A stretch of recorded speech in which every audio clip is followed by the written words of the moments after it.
Soha. Soha egy kis göröngyöt innen se vér, se alkú, se pokol, se ég. Akárhogy dúl most szentvetéseinkben idegenfajta hitványsöpredék. E 100 maszlaktól részegült világon bennem hitvallón egy érzés sajog. Magyar vagyok. A fajomat imádom, és nem leszek más. Inkább meghalok. Üzenem az otthoni hegyeknek. A csillagok járása változó, és törvényei vannak a szeleknek, esőnek, hónak, fellegeknek, és nincsen ború örökkévaló. A víz szalad, a kő marad.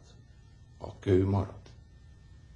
Üzenem a földnek, csak teremjen. Ha sáska rágja is le a vetést, ha vakon túrja is a gyökeret, a világ fölött örködik a rend. És nem vész magja a nemes gabonának, de híre sem lesz egykor a csalánnak. Az idő lemarja a gyomokat. A víz szalad, a kő marad. A kő marad. Üzenem az erdőnek, ne féljen, ha csattog is a baltások hada. Mert erősebb a baltánál a fa, s a vérző csonkból virradó tavaszra új erdősarja győzedelmesen.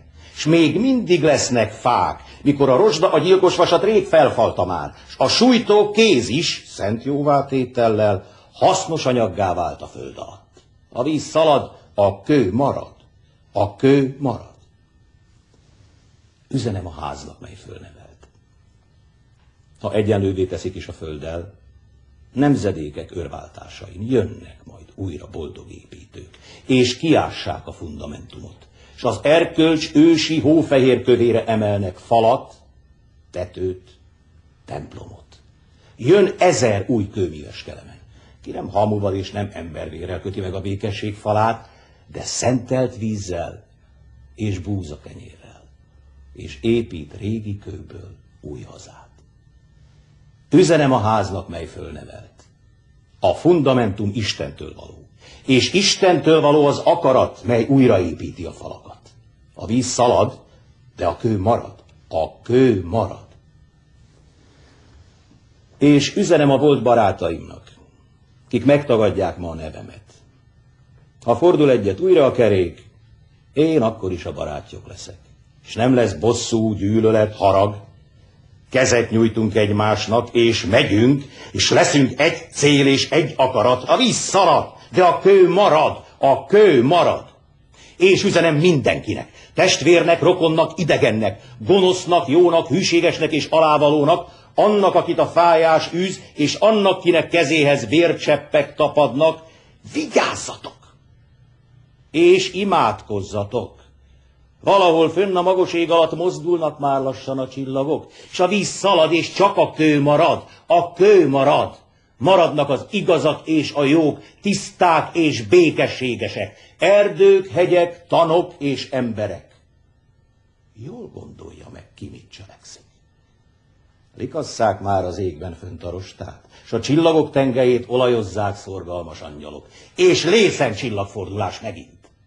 És, miként hirdeti a Biblia, megméretik az embernek fia.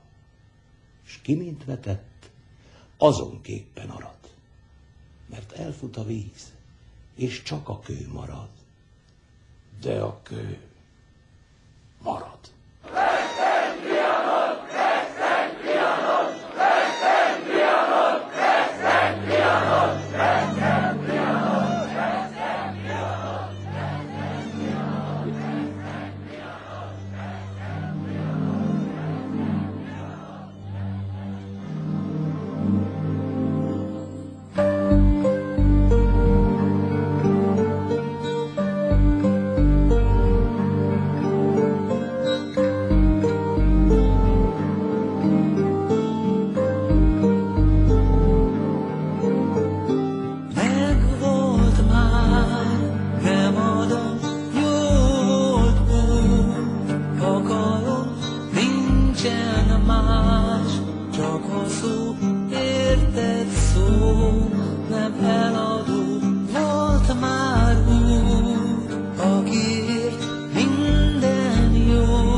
neked jó.